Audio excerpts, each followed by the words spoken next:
একদিন সকালবেলা পরাশর ডাক্তার নিজের প্রকাণ্ড লাইব্রেরিতে বসে চিঠি লিখছিলেন। চোরের মতো নিঃশব্দে ঘরে ঢুকে নগেন ধীরে ধীরে এগিয়ে তাঁর টেবিল ঘেঁষে দাঁড়াল। পরাশর ডাক্তার মুখ না তুলেই বললেন, বসো নগেন। চিঠিখানা শেষ করে খামে ভরে লিখে চাকরকে ডেকে সেটি ডাকে পাঠিয়ে দিয়ে তবে ডাক্তার নগেনের দিকে তাকালেন। বসতে বললাম যে, এরকম চেহারা হয়েছে কেন? অসুখ নাকি? নগেন ধপ করে একটা চেয়ারে বসে পড়ল। চোরকে যেন জিজ্ঞাসা করা হয়েছে সে চোর কিনা এইরকম অতিমাত্রায় বিব্রত হয়ে সে বলল, না না, অসুখ নয়। অসুখ আবার কিসের? গুরুতর কিছু যে ঘটেছে সে বিষয়ে নিঃসন্দেহ হয়ে পরাশর ডাক্তার দুহাতের আঙুলের ডগাগুলো একত্র করে নগেনকে দেখতে লাগলেন। মোটা সোটা হাসি খুশি ছেলেটার তেল চকচকে চামড়া পর্যন্ত যেন শুকিয়ে গেছে। মুখে হাসির চিহ্নটুকুও নেই। চাউনি একটু উদ্ভ্রান্ত। কথা বলার ভঙ্গি পর্যন্ত কেমন খাপছাড়া হয়ে গেছে। নগেন তার মামার বাড়িতে থেকে কলেজে পড়ে। মাস দুই আগে নগেনের মামার শ্রাদ্ধের নিমন্ত্রণ রাখতে গিয়ে পরাশর ডাক্তার নগেনকে দেখেছিলেন। এই অল্প সময়ের মধ্যে এমন কি ঘটেছে ছেলেটা যাতে এরকম বদলে যেতে পারে? ছেলেবেলা থেকেই নগেন মামার বাড়িতেই মানুষ হয়েছে বটে, কিন্তু মামার শোকে এরকম কাজ না।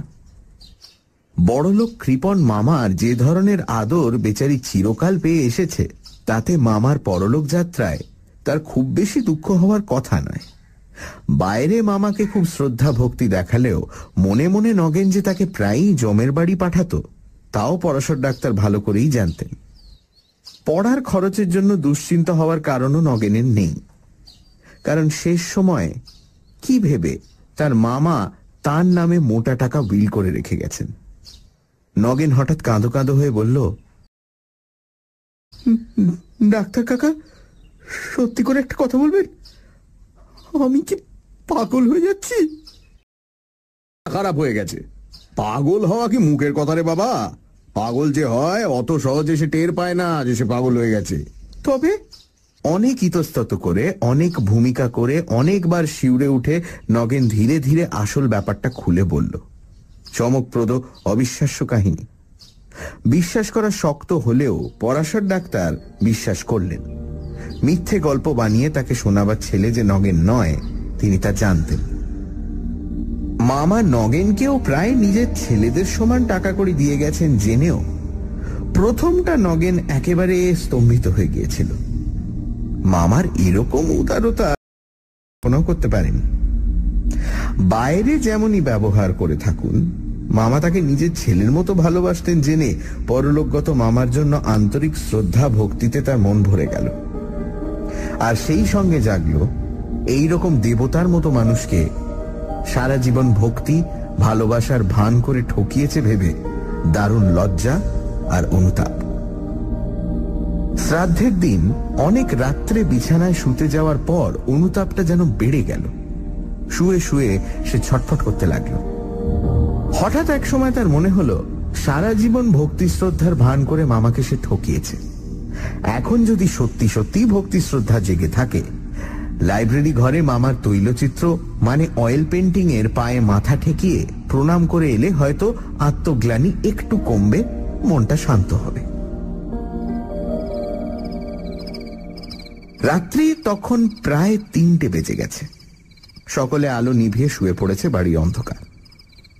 এত রাত্রে ঘুমানোর বদলে মামার অয়েল পেন্টিং এর পায়ে মাথা ঠেকিয়ে প্রণাম করার জন্য ঠিক বিছানা ছেড়ে উঠে যাওয়াটা যে রীতিমতো খাপছাড়া ব্যাপার হবে সে জ্ঞান নগেনের ছিল। তাই কাজটা সকালের জন্য স্থগিত রেখে সে ঘুমবার চেষ্টা করল।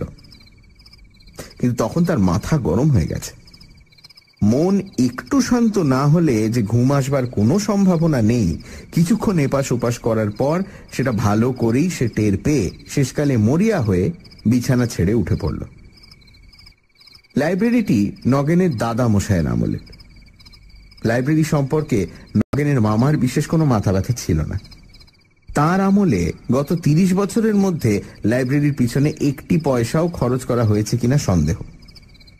আলমারি কটা অল্প দামের আর অনেক দিনের পুরনো। ভেতরগুলো বেশিরভাগ অদরকারি বাজে বইয়ে ঠাসা এবং ওপরে বহুকালের ছেঁড়া মাসিক পত্র আর নানান রকম ভাঙা চোরা ঘরোয়া জিনিস গাদা করা। টেবিলটা এবং চেয়ার কটা খুব সম্ভবত অন্য ঘর থেকে পেনশন পেয়ে এ ঘরে স্থান পেয়েছে। দেয়ালে 3টে বড় বড় অয়েল পেন্টিং, সস্তা ফ্রেমে বাঁধানো কটা সাধারণ রঙিন ছবি ও ফটো টাঙানো। তাছাড়া কয়েকটা পুরনো ক্যালেন্ডারের ছবিও আছে। কোনোটাতে ডিসেম্বর, কোনোটাতে চৈত্র মাসের 12 তারিখ লেখা কাগজের ফলক এখনো ঝুলছে। অয়েল পেন্টিং একটি নগেনের দাদা মশাইয়ের, একটি দিদিমার। দাদা মশাই আর দিদিমার অয়েল পেন্টিং দুটো একদিকে দেওয়ালে পাশাপাশি টাঙানো আছে। মামার ছবিটা স্থান জুড়ে আছে পাশের দেয়ালের মাঝামাঝি। কারো ঘুম ভেঙে যাবে ভয়ে নগেন আলো জ্বালেনি, কিন্তু তাতে তার কোনো অসুবিধে ছিল না। ছেলেবেলা থেকে এ বাড়ির আনাচ কানাচের সঙ্গে তার পরিচয়। লাইব্রেরিতে ঢুকে অন্ধকারেই সে মামার ছবির দিকে এগিয়ে গেল। অস্ফুট স্বরে বলে যেই সে ছবির পায়ের কাছে আন্দাজে স্পর্শ করেছে, বর্ণনার এখানে পৌঁছে নগেন শিউরে চুপ করে গেল। তার মুখ আরো বেশি ফ্যাকাশে হয়ে গেছে, চোখ দুটো বিস্ফারিত। তারপর নগেন ঢোক গিলে জিভ দিয়ে ঠোঁট চেটে বলল, ডাক্তার কাকা, কে যেন আমাকে জোর করে ধাক্কা দিয়ে ঠেলে ফেলে দিল।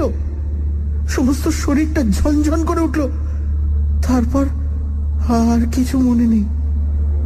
জ্ঞান হতে দেখি সকাল হয়ে গেছে। আমি মামার ছবির নিচে মেঝেতে পড়ে আছি। পরাশর ডাক্তার গম্ভীর মুখে জিজ্ঞাসা করলেন, অজ্ঞান হয়ে গেলে? না, একেবারে অজ্ঞান হয়ে যায়নি।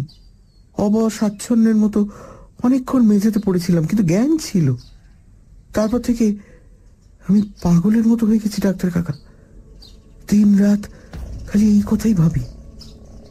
রোজ কতবার ঠিক করি বাড়ি ছেড়ে কোথাও পালিয়ে যাব, কিন্তু যেতে পারি না। কিসে যেন আমায় জোর করে আটকে রেখেছে।